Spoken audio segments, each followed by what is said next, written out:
And welcome back to Bitcoin Advisors channel. My name is Chris, bringing to you here from Westlake Village, California. Sorry I missed you guys yesterday afternoon for the live stream, but guess what? We're going to get it done today, and we'll be announcing the winner to our Be Awake Not Woke shirts. So check that out at the end of the day. It's Friday.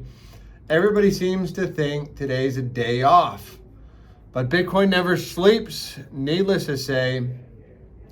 And what do I want to bring to our attention right now is the absolute insane volatility. So check this tweet out from the Kobasi letter, whatever you want to call it here, but you can't make this up. Just 2 weeks ago, the market's futures were pricing in 1 rate hike and 2 rate cuts in 2023. Now the markets are beginning to price in the possibility of 4 rate hikes in 2023. And there is now a growing case for the Fed raising rates to 6%. Absolutely incredible. They're talking about possibly 50 basis points next month. So what does that mean? Well, that means we're not out of the woods quite yet. And with this insane volatility, you really got to keep your finger on the market, your pulse on the market, and pay hyper attention to everything that's going on out there, because at a moment's notice, we can flip on a dime. And this is one of these times where tensions are extremely high.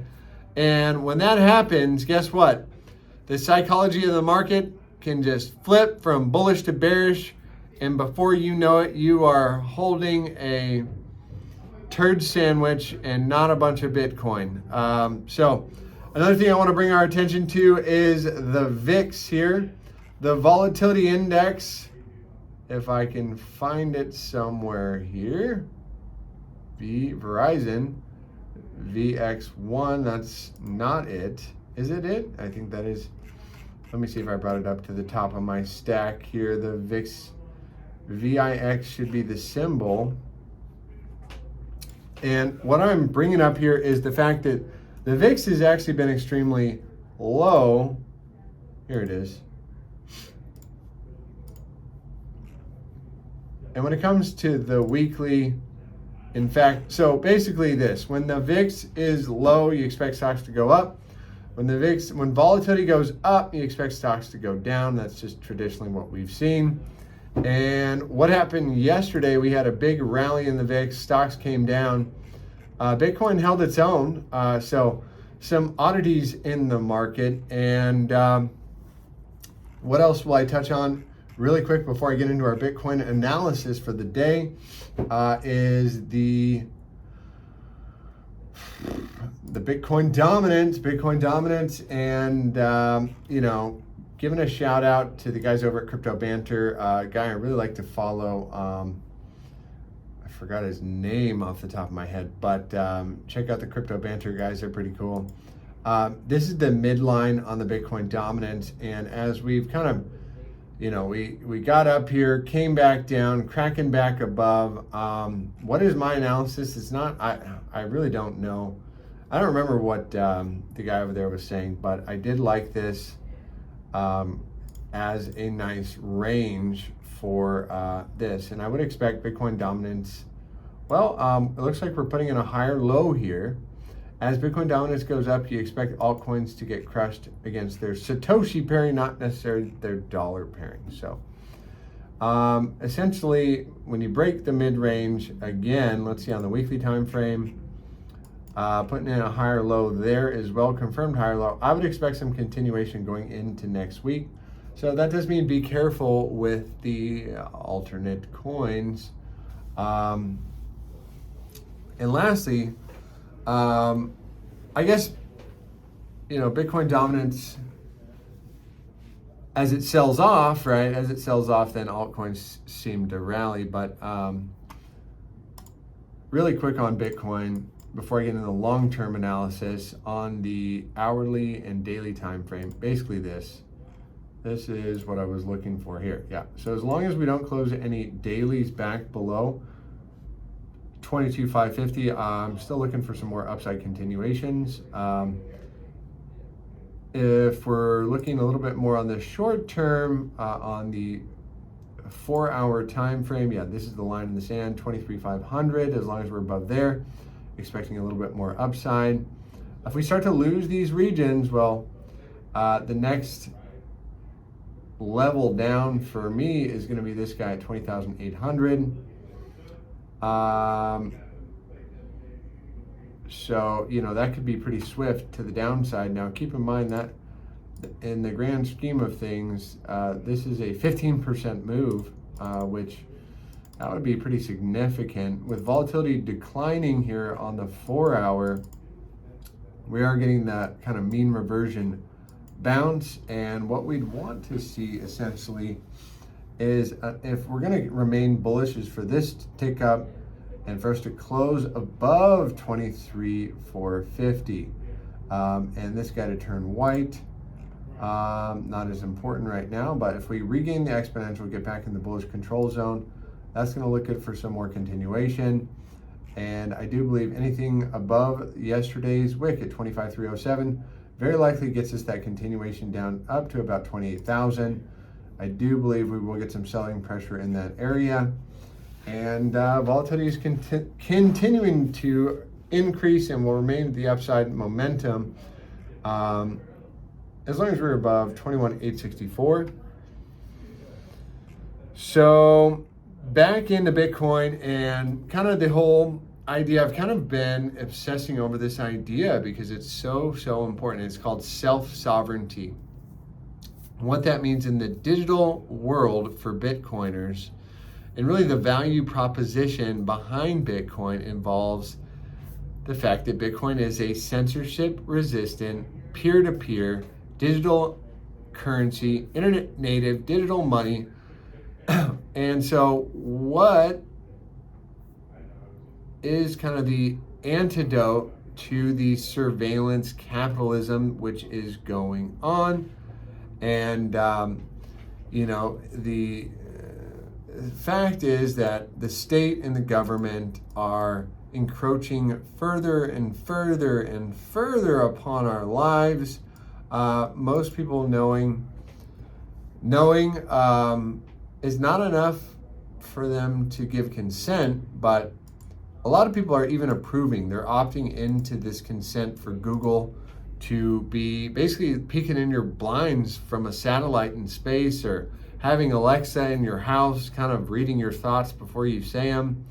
And people are really sold on the idea that, well, this is just the way things are, and you know, surveillance tech is just going to be there, and it's there to protect us against terrorists and criminals, right? And we need this kind of thing. And you know, it becomes an acceptance that we just don't have privacy anymore. And that's what Bitcoin not only does for our money, gives us sovereignty over our money and our ability to own our own money, but there is a way to put a layer over Bitcoin and create it, you know, essentially a digital currency, so that you can have sovereign rights over your identity online. Now, I don't want to get too deep into this, but it just reignited my love for Bitcoin. The fact that Bitcoin brings freedom and is the antidote to the surveillance capitalism, which we are so ingrained in. And, you know, we're not a totalitarian state yet, which I didn't even know this, you know, or think about it. Because my faith is in God, and God alone. I don't worry about anything. You know, whatever I touch prospers, whatever I do is blessed, and that's because of God, right? But He gives us tools and ideas and technologies to use for the betterment, you know, to bring Him glory in the earth realm. And that's what I'm trying to do here every single day, destroying the works of the devil, right? And Bitcoin, I believe, is a conduit for that freedom. And anyways, I'm going on a bit of a rant here. It has nothing to do with TA, but hopefully you guys, I'll leave a link in the description if you guys want to learn more about how Bitcoin is sovereignty and part of your, basically your right as an individual to own your own money, to buy and sell in your own currency, and not have the government censor it, right? And tell you, oh, you didn't pay your taxes, or oh, you lost an unfair lawsuit. Now we're gonna take your money, we're gonna take your home, we're gonna take your individual rights away from you because we control your money, right?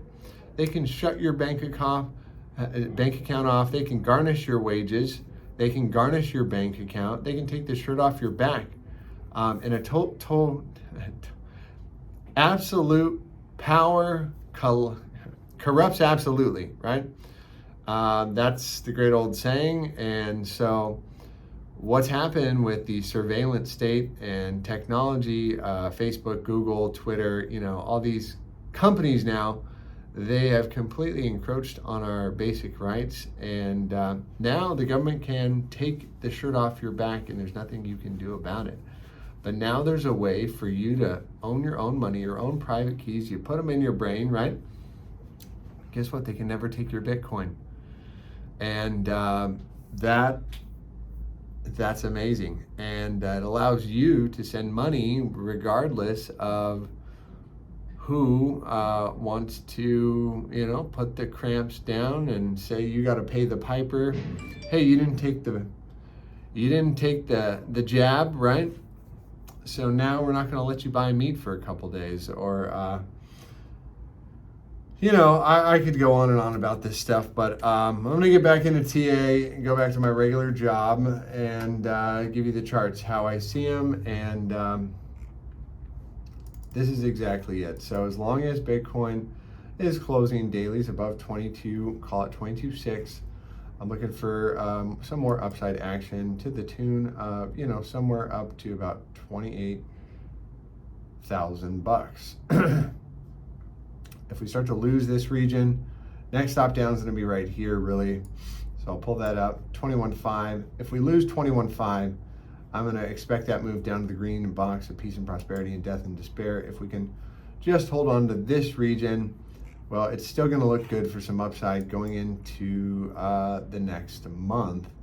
Also, somebody brought this up as well, the 12-month Bitcoin, I hope, the 12-month yearly level. Did we take out any year? Yeah. So we did. I'm going to get a retest of this guy, and then we just closed a monthly. Let's see if we closed a month above this wick right here. So regaining a critical zone there. Yeah, we broke below it, broke back above, and that is bullish on the monthly time frame. So a lot is at stake, and as I said in the beginning of the show, and this is one of those times you got to keep your finger in your pulse on the market, watching these videos every single day. Otherwise, you're going to get left behind, and you might be holding a bag of something you didn't want to hold on to for a very, very long time. Speaking of that, let's take a look at Mr. Ethereum, and so hopefully that kind of gives you some ideas of where Bitcoin might go over the next 2 weeks to a month. Additionally, bringing up the dollar here on the day. What is going on with my mouse there? That I do not like. Here we go. Nope, something went wrong. Well, hopefully the video don't get messed up from here, but 2-day time frame on the dollar, the 2-week time frame. We did say, hey, very likely based off of this candle closure, we're going to get some continuation up to this 105 pivot. Close enough is close enough. If we do close anywhere here or higher, I would expect a little more continuation tomorrow or next week. Again, Stokes crossing up from a very low level, and by the way, we've had some inversions, right? Stocks are down 170 on NASDAQ, Dow's up 46, S&P down 33. Gold got smashed, and so did silver. Oh, that reminds me, I gotta call somebody. Bitcoin, though, holding its own, up 3.5% today. Ethereum up 3.5%. Apple down, Amazon down, Cardano up 4%, Aave up 2.5%. Here are the big gainers on the crypto sphere today. Gains. This one was up 100% at one point today. These are decentralized exchanges. This is GMX, another one. We're riding it up. And then we got this guy right here, Mr. DYDX.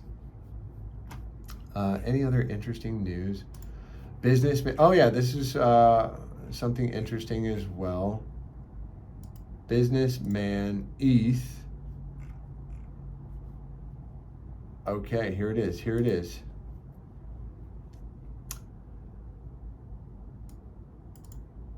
So the ordinals are these Bitcoin NFTs, which are being minted on the Bitcoin blockchain. I don't know how it works. All I know is this is the new hype in the NFT world. And the most recent sale from Paris Hilton, she bought a ordinal for, oh, that's great for YouTube. Ordinal for 1.4 Bitcoin. Let's see, where is that tweet?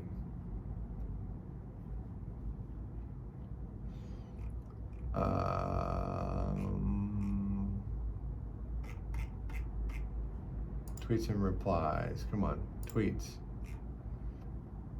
Nope. Anyways, it was Paris Hilton. She bought this ordinal. There it is, dropping 1.6.2 on an ordinal. Top signal. Or is Paris Hilton a visionary? Good question, guys. If this is what an ordinal is, please tell me people are not buying this.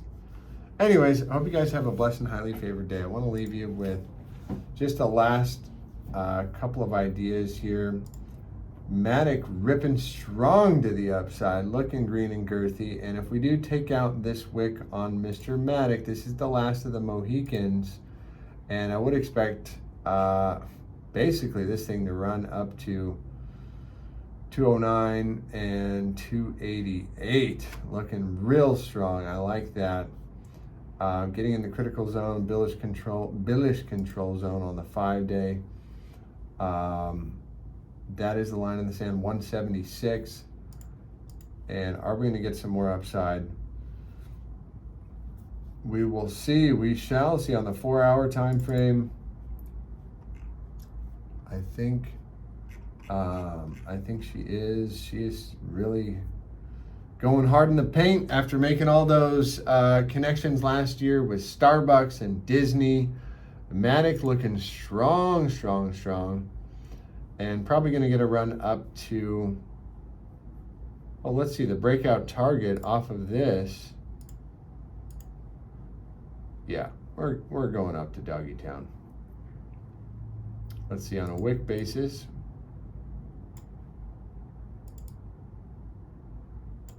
So a little more conservative, 164 looks like the Matic, and you can see volume is increasing on the 2-day time frame here. Daily time frame looking good, and up 8.5% today. So that's it for today, guys. Have a blessed and highly favored day. I'll catch up with you next week and doing a live stream this afternoon if you want to check in on TikTok. Take care.